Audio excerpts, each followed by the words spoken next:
You can see his dates. Very important moment in Assyrian history was the year 853 BC. 853 BC. So we're pretty early yet in Assyrian expansion. King Ahab of Israel pulled together an alliance consisting of the Aramean king Ben-Hadad II and the king of Hamad.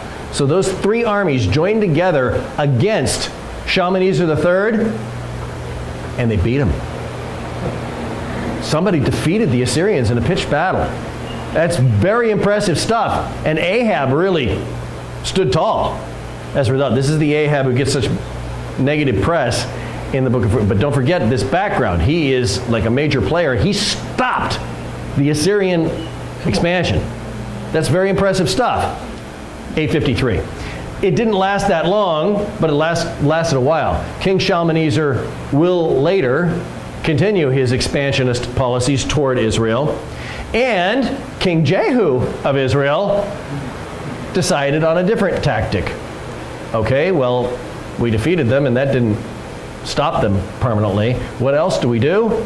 Well, if you can't beat them, join them. So what he did is he paid tribute, basically paid a big bribe to the Assyrian king Shalmaneser III so he wouldn't attack him. When you pay a big bribe, it's called paying a tribute to a superior king, then you are making yourself his subordinate, right? You're placing yourself under him. Now, Hebrew kings, the Hebrews take very seriously this idea of you shall not make any graven images. So they don't make any graven images. So we don't have any pictures of kings.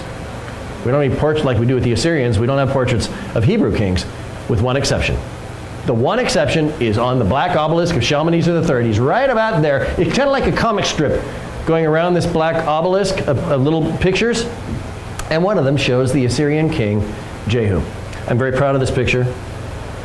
Here is King Jehu. He's only about 2 inches long. And what is he doing? He is bowing down and kissing the feet of Shalmaneser III, demonstrating his subordination when he has paid tribute. So there's your only picture of a Hebrew king, King Jehu. I'm proud of this picture because it had to be a macro shot and it had to be handheld without any additional light. So it's a little bit blurry, but it's hard to take a picture under those circumstances. 811, Adad-nirari III was king. You see his dates. He continued to fight his way westward. So they started basically kind of in waves, right? They started pushing to the west and then pushing to the west and then pushing to the west and pushing to the west. And the whole time the Hebrews are sitting over here saying, don't come to us. We don't like broomsticks. He took over Damascus. So look, in our big picture here, I don't have, let's see, where's Damascus? Well, Damascus is kind of here. Okay, so very close. So he took over Damascus. And when he did, the northern kingdom of Israel also paid tribute. This we learn from the annals of Adad-nirari. So he tells us in his records that happened. It looks like it's just about time that the Assyrians will take over the Hebrews, right? They keep pushing west, they keep pushing west. It's only one more step and they'll take over the Hebrews. But then, as you would expect, if you live by fear and cruelty, it's going to be endemic in your culture. People are always looking for an opportunity to rebel. And so guess what? There's a big rebellion going on, and there's a lot of internal dissension and so on. And so between 783 and 746, Assyrians are having to work on their own issues. So they're not expanding anymore. So it kind of gave the Hebrews a timeout, if you will, in that period. Here are the gates of Nineveh, the great bearded, winged, five-legged bulls that guarded the gates of Nineveh. Here is the Archaeologists' excavation of Nineveh. Bottom is an artist's depiction of what Nineveh looked like. In 745, the king of Assyria was Tiglath-Pileser III. Now he's an important guy for the Hebrews. So TP3.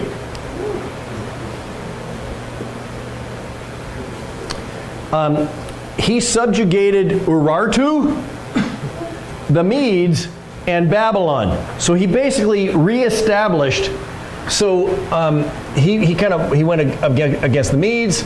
He went up this way, and he basically reestablished control over the area that Adad-Nirari had before him. And now he's face to face once again with the Hebrews. By the way, he is called in the Hebrew Bible King Pul or Pulu. Pulu, TP3, same dude. Tiglath-Pileser III. You have a picture of him, appropriately with a broomstick on the right.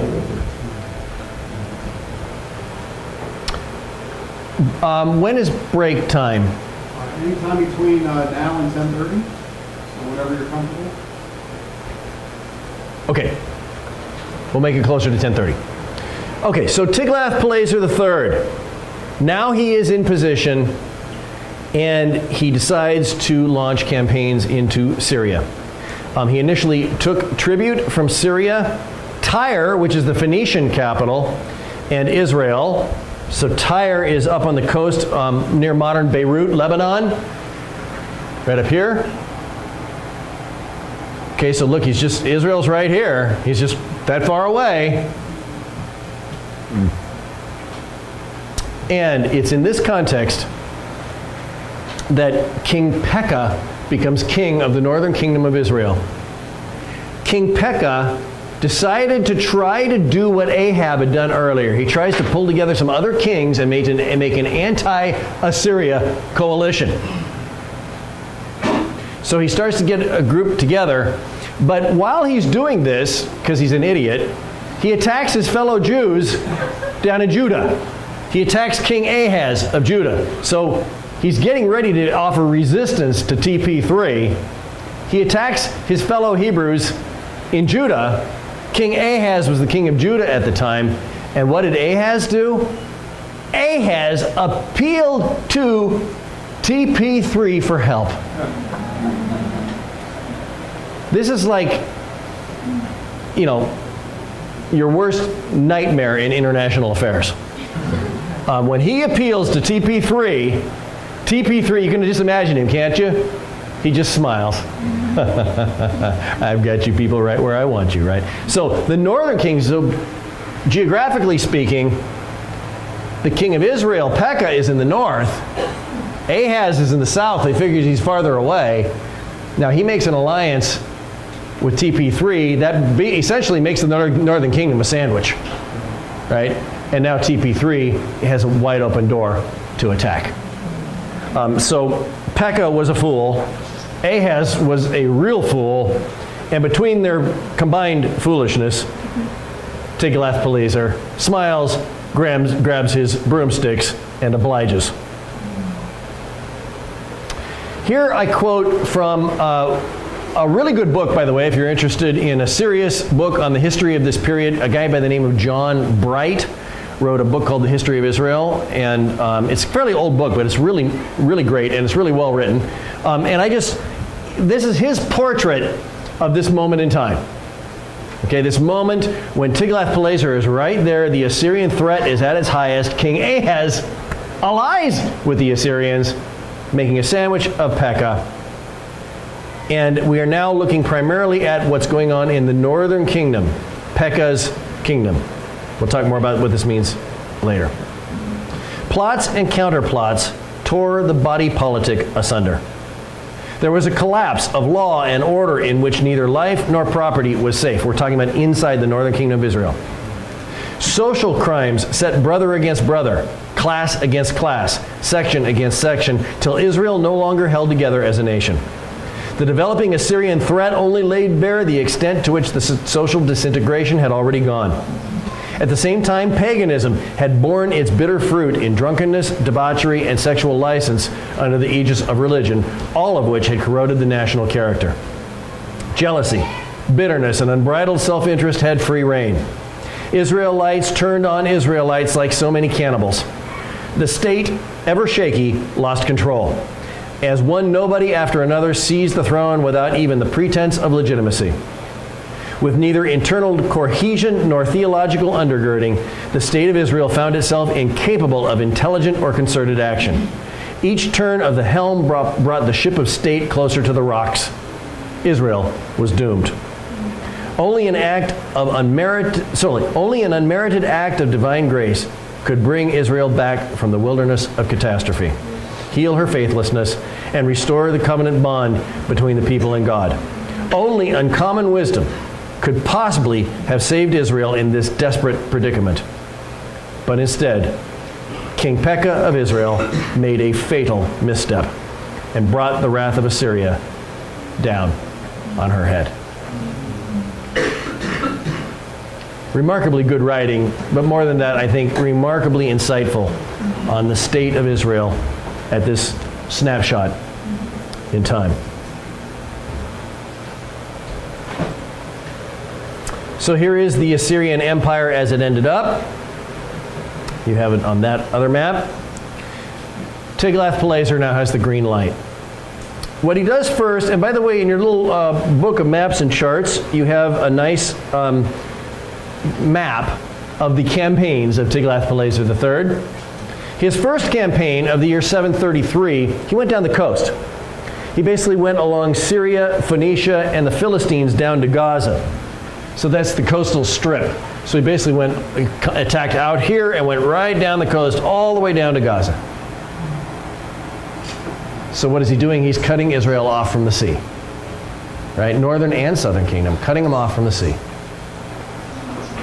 Then he launches the next year a two-pronged campaign that conquered Galilee, Transjordan. So basically he came down, here's the Sea of Galilee.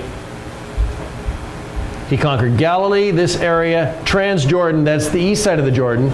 So this area, including the cities, the great fortified Israelite cities of Hatzor, Megiddo, and Bethsaida. Somebody grab a Bible, look at 2 Kings 15:29. You have the biblical account of this.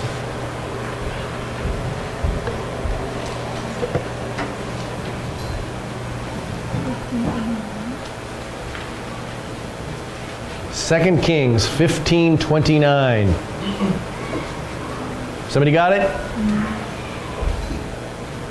Okay, go ahead and read. Steve. Where Jeroboam the second died, he was buried in Samaria with the female. No, page 494. Oh. There you go. During Pekah's reign, King Tiglath-Pileser of Assyria attacked Israel again, and he captured the town of Ijon, Abel, Beth-Mecca, Genoa, Kadesh, and Hazel. He also conquered the regions of Gilead, Galilee, and all of Naphtali, and he took the people of Assyria as captives. Okay. So there you have, in one little snapshot, you get this picture of this whole northern area up here, around the Sea of Galilee and across the Jordan, that whole area. He basically took over that whole area, conquered all these cities. And what did he do with the people? So here's another one of these great questions that you've got to ask. If you're going to rule a great empire, and if you're going to conquer other people, one of the great questions you've got to ask yourself, which, by the way, my country is pretty bad at asking this question, but you have to ask yourself the then what question. If you have the capability of conquering somebody, that's all well and good, but once you've conquered somebody, what are you going to do then? That's actually when the work begins. That's the hard part. So there's only so many options, aren't there? If you're going to conquer somebody, what can you do with the people you conquered? What are your options? Kill them. What? Kill them. You can kill them. Slavery. Right? You can kill them. You can enslave them. What else can you do? Have them pay tribute. Have them pay tribute. But are you going to rule them or not? When they're paying tribute? Oh, maybe. Maybe. Maybe rule them. Sort of rule them. Exercise your influence over them. Okay. What other options do you have? You can deport them. You can deport them. What else can you do?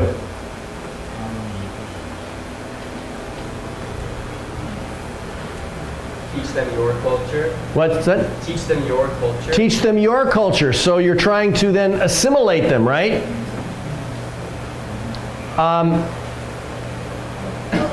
Okay, yeah. You can also gain their knowledge and see if there's anything you can use before you teach them before you. Okay, so you can try to assimilate gain from them whatever knowledge they might have, okay? Now, by the way, in United States foreign policy, typically our answer has been let them vote. Conquer them and then let them vote. The thing is, they have no idea what voting means, and they have no respect for voting, and so it actually means pretty much nothing. And so, like in Afghanistan, okay, we'll vote in a drug lord. That never works. It has never worked yet. I don't think it ever will work. It's actually very hard. If you conquer somebody, there is no easy answer to the then what question. Almost every strategy you can try will fail on you, which is why conquering people is actually pretty difficult business. Unless you're willing to bring broomsticks to town and really keep control, or kill them all off, right, commit genocide, you've got an issue. It's very, very hard.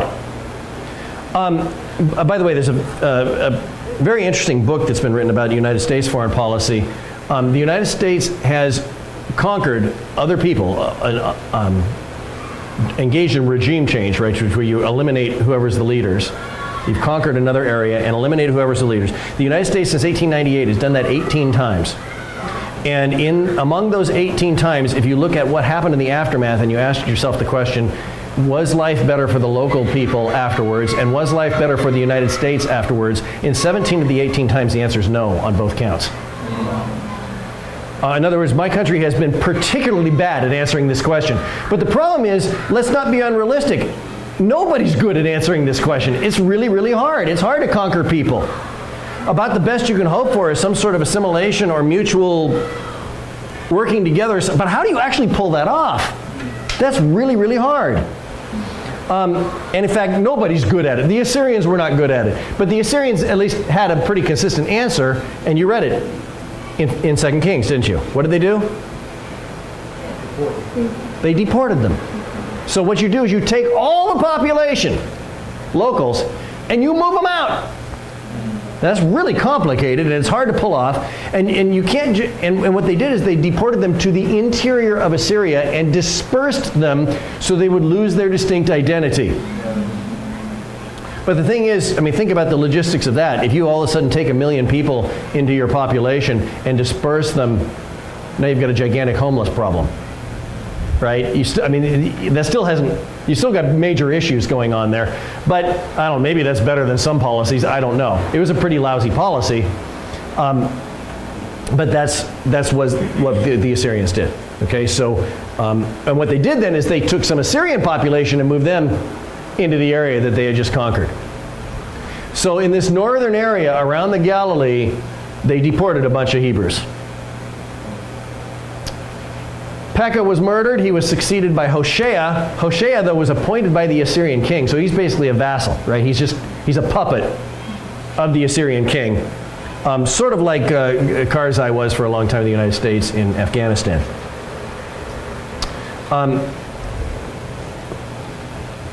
Now we'll move kind of quickly.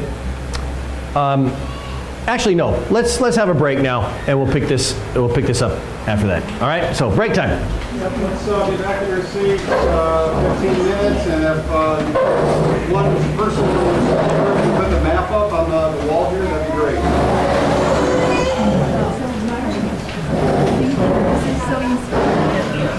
I think that's why God told the Israeli people to annihilate the people, because they cannot handle only God can handle.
Okay, 2-minute warning. 2 minutes, everybody.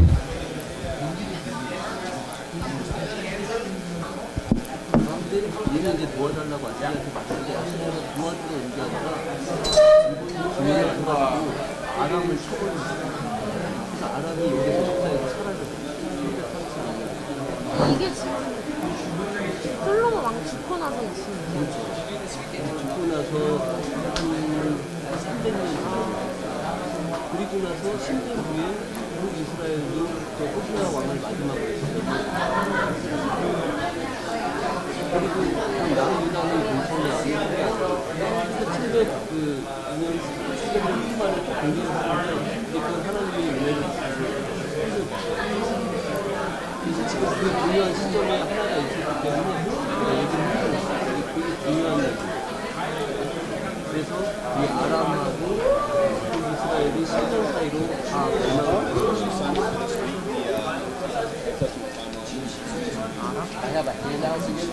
So maybe tomorrow morning I'll just just hand it out to everybody and give a little instruction. 히람 아니에요, 히람.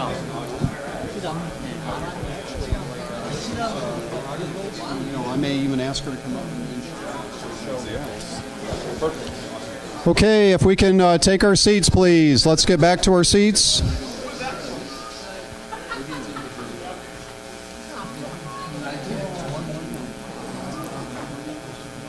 그 당시에 멸망할 때 아람 왕 이름은 르신.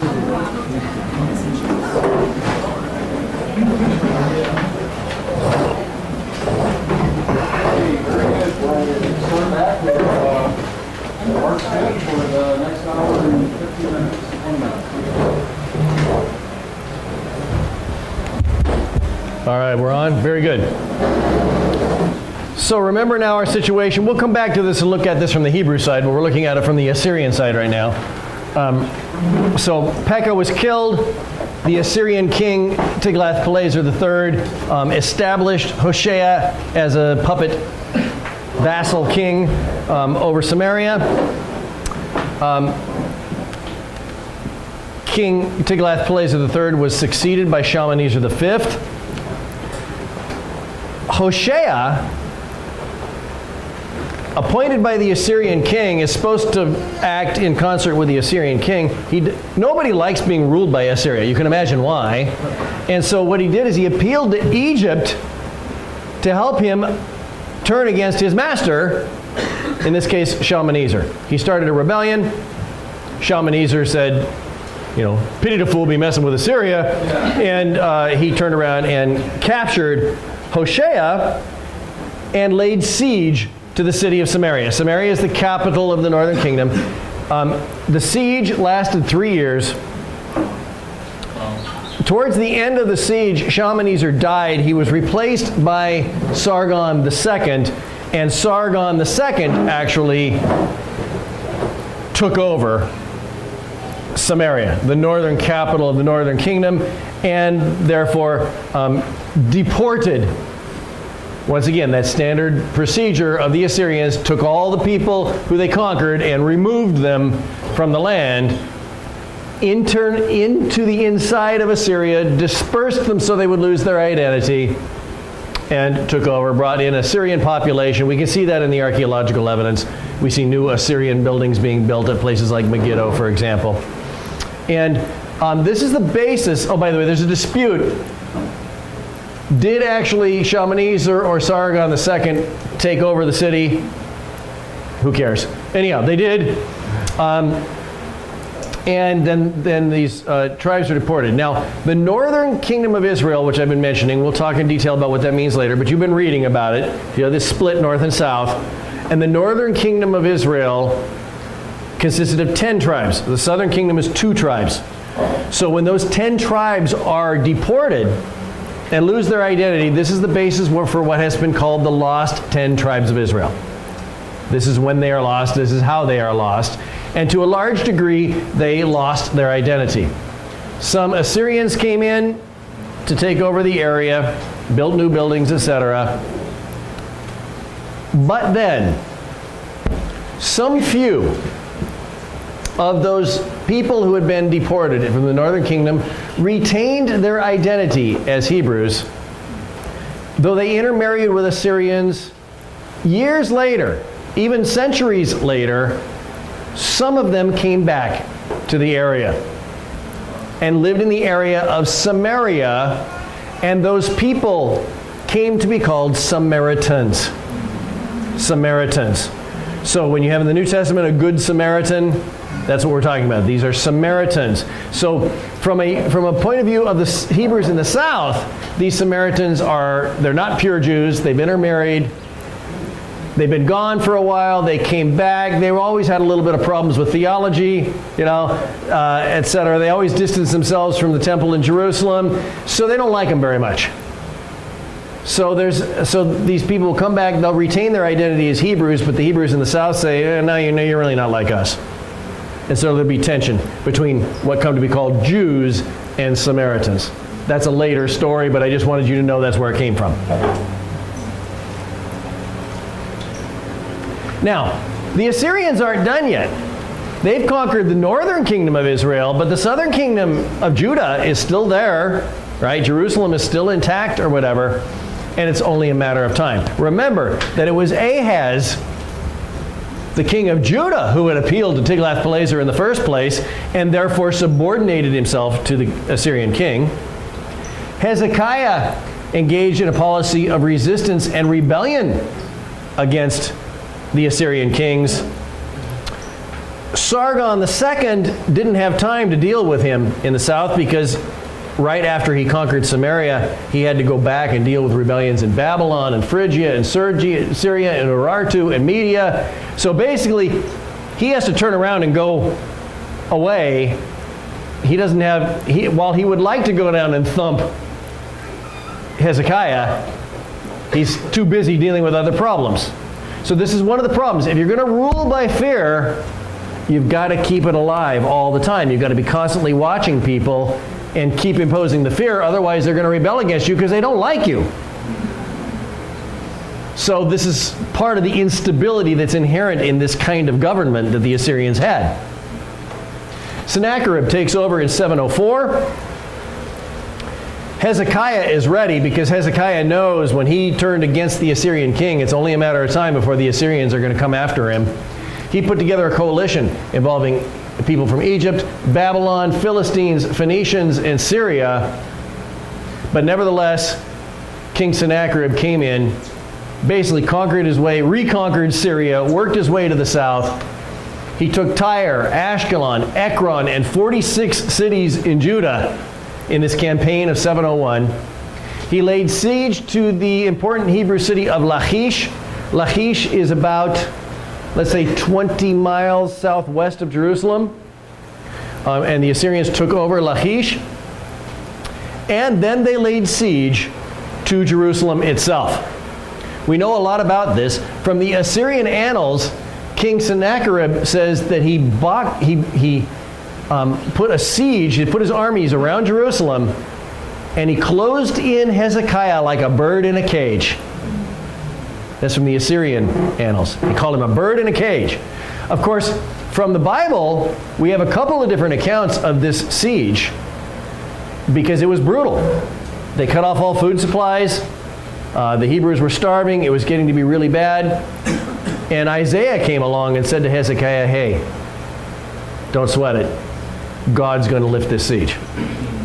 And ultimately does. Now, so that's mentioned in Kings and also in Isaiah. There is an argument among historians, and I just want to call your attention to it. This major campaign was in 701 BC. It is possible that there were two campaigns by Sennacherib, one in 701, then he had to go back to the east and deal with some other problems, and then he came back in 688 to the area. And we're not exactly sure which was the siege of Jerusalem where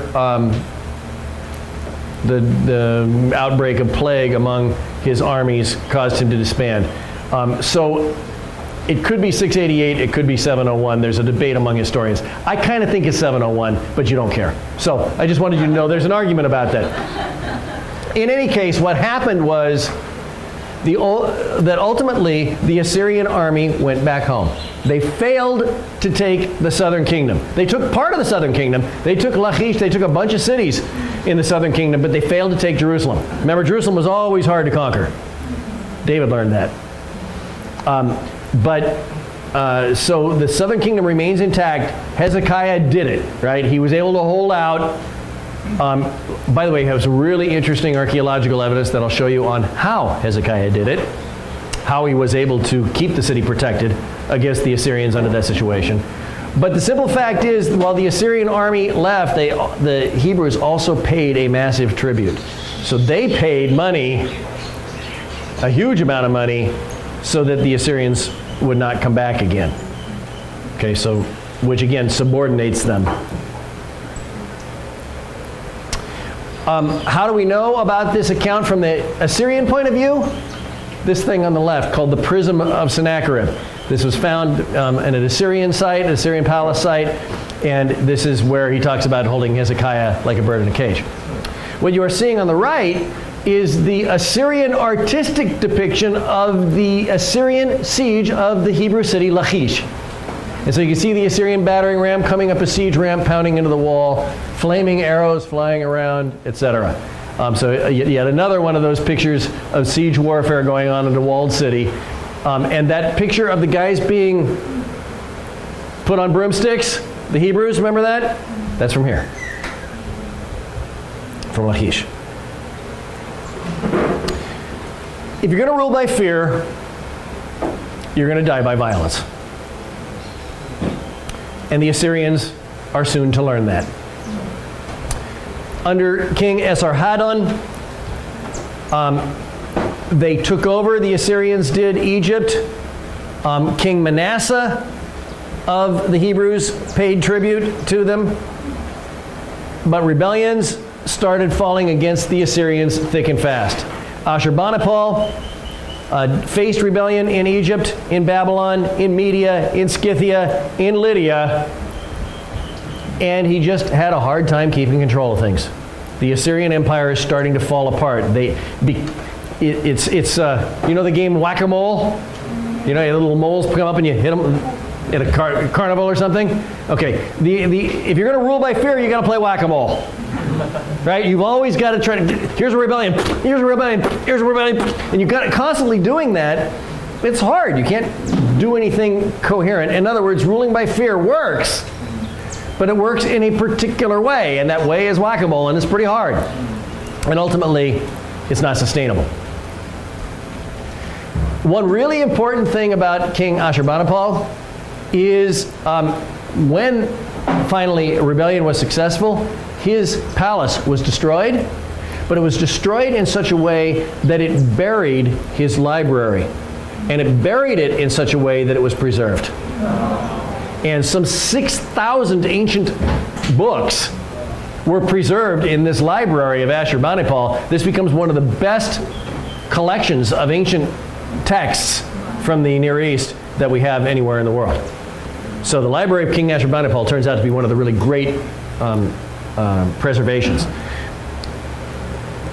Probably the most famous thing that was preserved in the library of Ashurbanipal was the great Epic of Gilgamesh, that ancient Sumerian epic. One of the first, I guess the first known piece of literature in history, dating from something like 2500 BC. After Ashurbanipal, there was a time of a disputed succession over who's going to be the next king. And while that instability was going on, and while the whack-a-mole was going on, a successful rebellion started going. Did you notice in the list of people rebelling against the Assyrians, a couple of times I said Babylon? Okay, so let's go over to Babylon. So Babylon is down here on the Euphrates River. It's always been an important spot, and the Assyrians have ruled that area for a long time, but the Babylonians keep rebelling. And finally, one of them is successful. His name is Nabopolassar, and Nabopolassar pulls together an army. And when you imagine, if you live, it's kind of like Hitler's Germany. You know, if you live in Hitler's Germany and you want to rebel against Hitler, you better be awfully careful. right? To pull together your resources and to keep things secret and to make sure people are coordinated or whatever, because as soon as your rebellion becomes visible, right, the Gestapo is going to be on you. Same thing with this. Over time, they should have been practicing having these little rebellions, and Nabopolassar finally figured out how to raise up an army, and while the Assyrian king was distracted enough with other rebellions, he launched one that was successful. And quite frankly, a whole lot of people in Assyria were tired of being ruled by fear. As a result, Nabopolassar, his rebellion began to spread, and he worked his way upward, ultimately culminating in the sack of the city of Nineveh itself. He laid siege to the city, he attacked the city, and he destroyed the city in 612 BC. The final battle took place at the gate, as you would imagine, the gate where you enter the city of Nineveh. It is common in archaeology that when you have a gate area where a big battle took place, that you have, often there will be a fire there, and so you have burned ashes and that sort of thing. But that's about it. I spent a lot of time at Bethsaida, where I'm one of the directors of the excavation. We've spent a lot of time excavating the gate. I'll show you the gate later on. The gate's always very important to an ancient city. What they found when archaeologists in 1992 excavated the gate of Nineveh was simply extraordinary. And what you're seeing here is the excavation in progress. And what you are seeing is the unearthing of a human body. Not just a human body, thousands of human bodies. There was this giant pile of corpses in the front of the city gate at Nineveh. And when they looked closely at these corpses, there was hardly a single unbroken bone. What does that mean?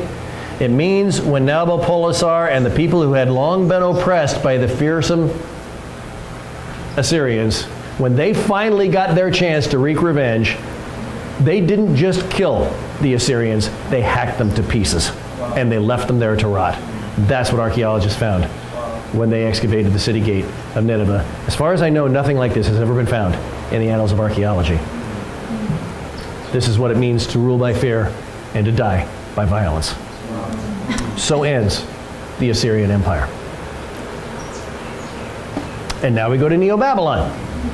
So King Nabopolassar was the first leader of Neo-Babylon, successful rebellion. He didn't last much longer than that. Notice, please, that the Neo-Babylonian Empire only lasts about 70 years. It does not last very long. But there was one great and famous king who came out of the Neo-Babylonian kingdom, and that was King Nebuchadnezzar. Now you'll see it in the Hebrew Bible called Nebuchadnezzar. In Babylonian, it's Nebuchadrezzar with an R. You don't care. But, and you see his dates. Nebuchadnezzar is the most impressive king, I guess, of the Neo-Babylonians. He's famous for a couple of things. Number one, he is famous for the wedding present he gave his wife, the Hanging Gardens of Babylon. The Hanging Gardens of Babylon were an ancient ziggurat, kind of a step pyramid kind of thing. And on the steps of the pyramid, he brought in plants from all over the world, and said to have the most beautiful garden, the Hanging Gardens of Babylon. It even had an automatic sprinkler system, the world's oldest automatic sprinkler system. How does an ancient automatic sprinkler system work? Well, basically, they had drip lines running from the top of the thing down to each plant, and so on. And then at the top, they had a big bowl, and they had a whole bunch of slaves who would go to the bottom and grab buckets and run up to the top and pour them in. That's the automatic sprinkler system. Another very important thing about Nebuchadnezzar is the Battle of Carchemish. There were actually two of them, but the big one was in 605. Because he had defeated, well, the Babylonians in 612, so 7 years earlier, had defeated the Assyrians. They're kind of standing in the power vacuum. The Egyptians wanted to come in and get into the game, and so there was there's more people involved in that, but basically he defeated Egypt and thus established that Neo-Babylon is going to be in control of this area, which we call basically the same area. So Neo-Babylon is green. So not quite as big as the Assyrian Empire. They did not take Egypt. The Assyrians had taken Egypt, remember, at one point. Neo-Babylon is just going to be here, and of course they're going to rule from the city of Babylon. This is the period of time where you have the prophets of Daniel and Jeremiah at work. And so you have lots of references there to the Babylonians. And it is Nebuchadnezzar himself who ultimately will do what the Assyrians could not. He will take Jerusalem. He will destroy the southern kingdom of Judah in 587, 586 BC. And the Babylonians followed, they were not entirely interested in ruling by fear. They had learned. But they are going to follow the deportation policy. So they conquer Jerusalem and they deport. Actually, there's a couple of stages of deportation. You can read about it. But finally, they deport the bulk of the population of the Hebrews and deport them into Babylon. What's interesting, however, is unlike the Assyrians, they did not disperse them.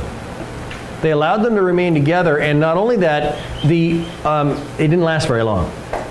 So because of that, the Hebrews from the south were able to retain their identity while in exile, where the Hebrews in the north were dispersed, and there was a longer period of time, so most of them lost their identity as Hebrews. So you have this interesting, and by the way, it lasts a very long time, this Babylonian community of Hebrews established in Babylon.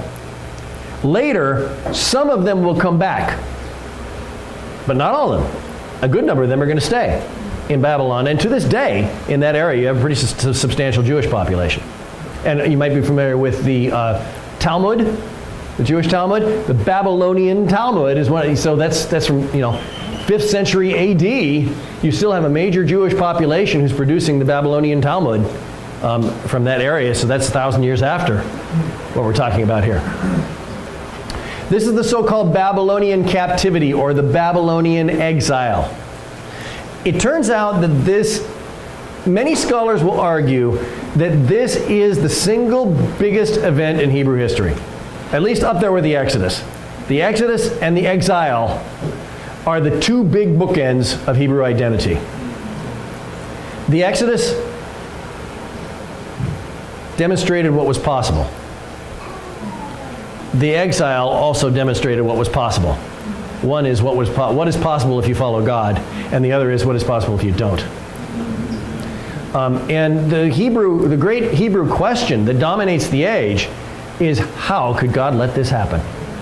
How could God let Jerusalem be sacked? How could God let us be exiled? How could God let his own temple be destroyed by Nebuchadnezzar? That was a deep and powerful and hurtful question among the Hebrews. And it shapes a lot of Hebrew identity and Hebrew literature to some degree. Nebuchadnezzar is succeeded by Nabonidus. Nabonidus is not very important because, as it turns out, Nabonidus, when he's a young man, had a vision of the goddess Zin. The goddess Zin is the moon goddess, and he fell in love with her. And so he, early on, as king, went into personal exile to Arabia, to an oasis that was sacred to the moon goddess. And he spent the rest of his life there. Because of that, he had to leave behind him regents, governors, who would govern in his name. It's always a period of weakness when somebody does that. And that weakness arose just at the time that thunder rolls in the distance. A new power arises to the east while Nabonidus is hanging out with his sun moon goddess girlfriend.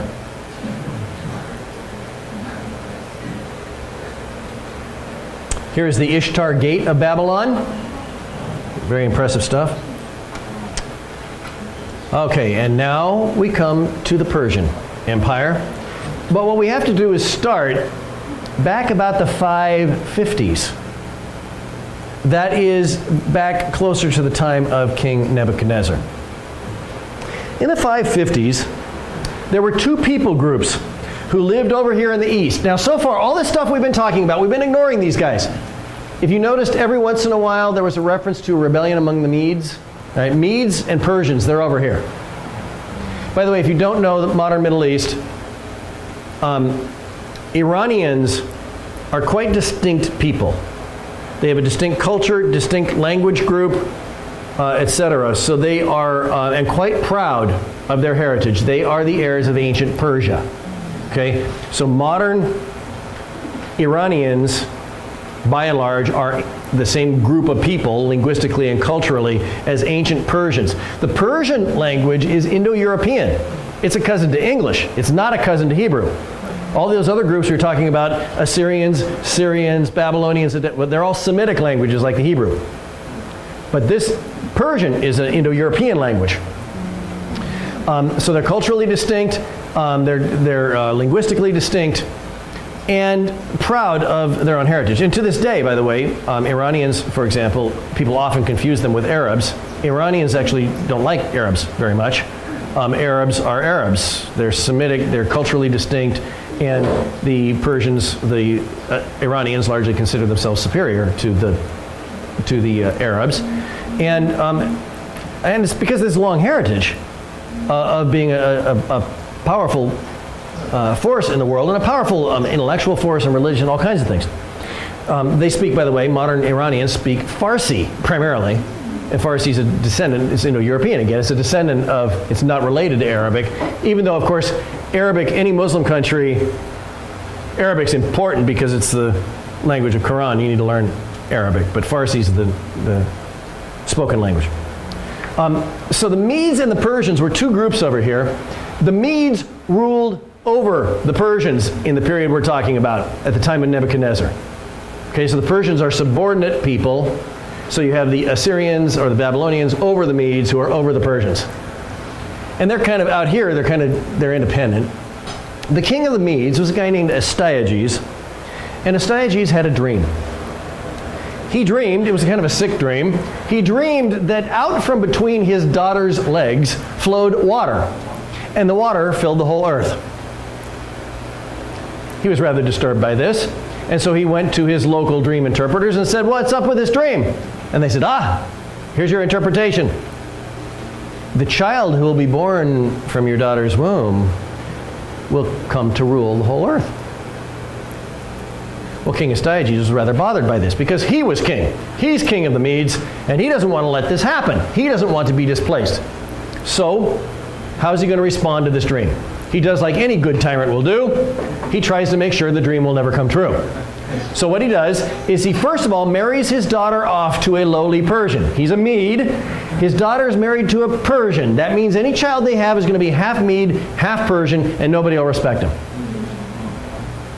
Eventually she had the baby, and they named the baby Kurosh. We corrupt this into Cyrus, which means the mule, the half-breed. It's a term of derision, a term of disrespect. Well, King Astyages still wants to make sure the dream doesn't come true. So what he does is he confiscates baby Cyrus. He hands him to a local noble, and he says, "I want the kid dead, and I want proof." Local noble, carrying royal baby, says, "That's crap. I don't want to kill a baby." And so he finds a local farmer, and he says, "You, kill this baby, and I want proof." Poor local farmer goes home, carrying royal baby, and he comes and he meets his wife, and he says, "Honey, I've had a bad day." And his wife says, "You've had a bad day. Look, I just gave birth to our child, and our child was born dead." And they looked at the dead baby, and they looked at the live baby, and they looked at each other.